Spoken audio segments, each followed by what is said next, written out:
Right now, somewhere in the middle of the Pacific Ocean, there's a city made of steel floating on the water. The city has its own post office, its own barbershop, its own gym, and even its own TV station. 5,000 people live here together, and they never touch land for months at a time. This is not some crazy dream. This is the USS Gerald R Ford, the most expensive warship ever built at $13 billion. And today, we are going to see exactly how all these people eat, sleep, work, and somehow do not go completely crazy while living on top of the ocean. The moment you step onto this aircraft carrier, you realize something strange. You cannot see the ocean anymore, even though you're surrounded by water on all sides. Everywhere you look, there are hallways and rooms and stairs going up and down and sideways. The ship is so massive that new sailors get lost for weeks trying to find their way around.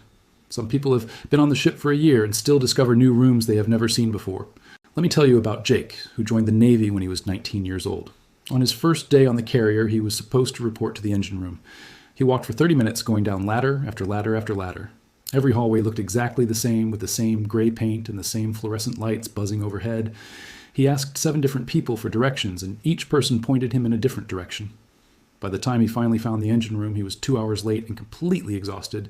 His chief just laughed and said, "Welcome to the boat, kid. Everyone gets lost on their first day." The aircraft carrier is like a small town stacked on top of itself, 11 stories high. But here's the weird part. Most of those stories are below the waterline. When you're deep inside the ship, working in the engine room or the weapons storage area, you have no idea if it is day or night outside. There are no windows down there, just artificial light 24 hours a day, and the constant hum of machines that never stop running. Speaking of machines, let us talk about the heart of this floating city. Down in the belly of the ship sit 2 nuclear reactors. These reactors are so powerful, they could provide electricity for a city of 100,000 people. They power everything on the ship, from the lights in the bathrooms to the massive catapults that launch fighter jets off the deck. The best part is, these reactors can run for 25 years without needing new fuel. That means this ship can sail around the world over and over again without ever stopping for gas. But all that power creates a problem. Heat. Lots and lots of heat. The temperature in the engine room can reach over 120 degrees. The sailors who work down there wear special cooling vests filled with ice packs, but even with those vests, they can only work for short periods before they need to take a break. Some of them lose 10 pounds in a single shift just from sweating. Now, let us talk about food, because when you have 5,000 people living together, food becomes a really big deal. The aircraft carrier has 5 kitchens that the Navy calls galleys. These galleys never close. They serve food 24 hours a day, 7 days a week, because people are working all different shifts at all different times. Some sailors are waking up for breakfast at 3 in the morning, while other sailors are eating dinner at the same time. The ship stocks enough food to feed everyone for 90 days without resupplying. We are talking about massive amounts of groceries here.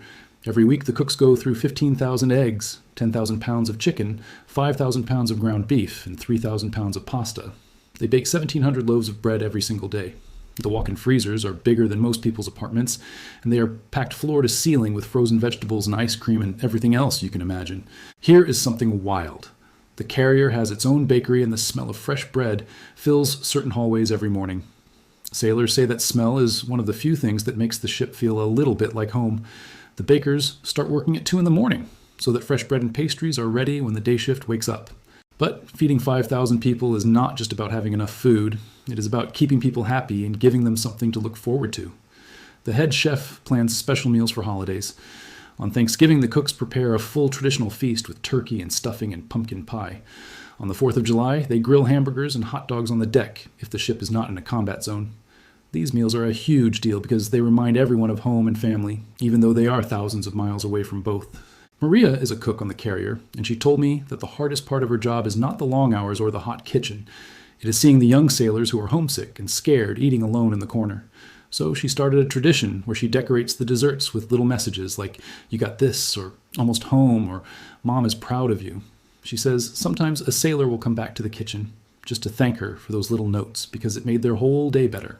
After eating, everyone needs a place to sleep, but space on an aircraft carrier is incredibly tight. The sailors sleep in berthing areas, which are rooms filled with dozens of beds stacked 3 high. Your bed is not really a bed, it is a coffin rack. That is what they actually call it, a coffin rack. You get a space about 6 feet long and maybe 2.5 feet wide and 2 feet tall. You slide into it like you're sliding into a drawer, and that is your personal space. That is the only spot on the entire ship that belongs to just you. Next to your rack, you have a small locker about the size of a school locker. That locker holds everything you own for the next 6 to 9 months. Your clothes, your books, your photos, your laptop, everything. Sailors become experts at organizing their space. They use every inch efficiently with rolled-up socks, stuffed into corners and uniforms, hanging on special thin hangers that take up less room. The berthing areas are dark and cramped, and they smell like a locker room mixed with cleaning supplies. The air circulation is not great, and you can hear everything. When someone 3 racks over rolls over in their sleep, you hear it. When someone comes in late from their shift and bumps into something in the dark, you hear it. When someone has a nightmare and cries out, you definitely hear it. Sleep is sacred on the carrier, but it is also really hard to get. The ship operates around the clock, which means there is always noise. Always. Somewhere above you or below you, people are working. They are moving equipment and doing drills and launching aircraft. Every 18 seconds during flight operations, a jet takes off from the deck. If your berthing area is near the flight deck, the entire room shakes and roars every time a plane launches.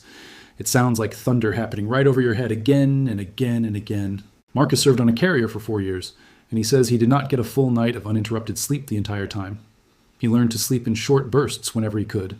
20 minutes here, an hour there.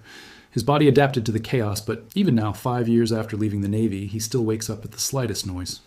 His wife jokes that he could sleep through a rock concert, but wakes up if she whispers in the other room. When you are not eating or sleeping, you are working. And the work on an aircraft carrier is intense. The whole purpose of this ship is to launch and land fighter jets in the middle of the ocean, which is one of the most dangerous jobs on the planet. The flight deck is called the most dangerous workplace in America. Picture a space about as long as 3 football fields. Now cover that space with roaring jet engines, spinning propellers, whipping helicopters, and burning hot exhaust that can melt your boots if you step in the wrong spot. Add in strong ocean winds, rolling waves, and weather that changes by the minute.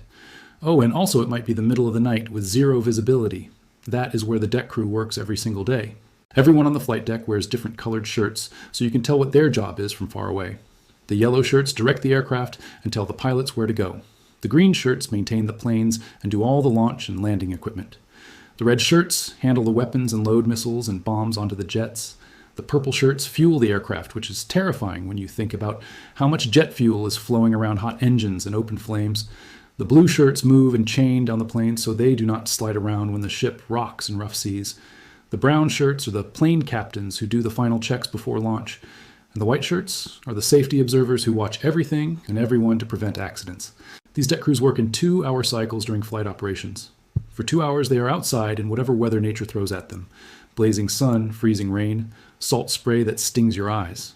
They wear heavy protective gear, float coats, helmets with noise, canceling headphones because the sound level on the deck during flight ops is over 140 decibels, which is louder than a rock concert and can cause permanent hearing damage in minutes. Sarah was a yellow shirt, and she said the job aged her faster than anything else in her life. At 22 years old, her knees ached, her back hurt, and her hands were covered in scars from sharp metal edges and hot surfaces. But she also said it was the proudest she had ever been of anything. When a pilot successfully landed on the deck after a combat mission and climbed out of the cockpit safe and whole, she knew her team made that happen. She knew they launched that plane perfectly and recovered it safely, and that feeling was worth every ache and pain. Landing a jet on an aircraft carrier is absolutely insane when you understand what is actually happening. The pilot is flying at 150 miles per hour, trying to catch a tiny cable with a hook hanging from the back of their plane.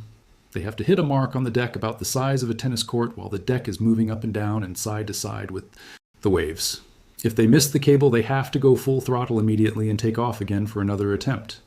This is called a bolter, and it happens all the time, even to the most experienced pilots. The arresting cables that catch the planes are under enormous tension. When a 30,000-pound jet going 150 miles per hour catches that cable, the force is unbelievable. The cable stretches and strains and whips the plane to a stop in just 2 seconds. Sometimes cables snap from the stress, and when that happens, the cable whips across the deck like a deadly metal snake. If anyone is in the way, they can be killed instantly. This has happened before, and it is why everyone on deck treats those cables with extreme respect and fear. Between flight operations, the crew has other work to do. Maintaining a $13 billion ship is a never-ending job. There are always systems to check, equipment to repair, parts to replace. The ship has over 4,000 rooms and compartments that need cleaning and inspection.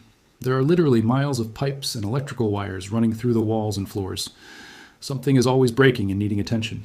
Then there are the drills. Fire drills, flood drills, man overboard drills, general quarters drills where everyone runs to their battle stations. The Navy runs these drills constantly because in an emergency there's no time to think. Everyone needs to know exactly where to go and exactly what to do automatically without hesitation. A fire on a ship in the middle of the ocean is one of the scariest things that can happen because you cannot just evacuate the building.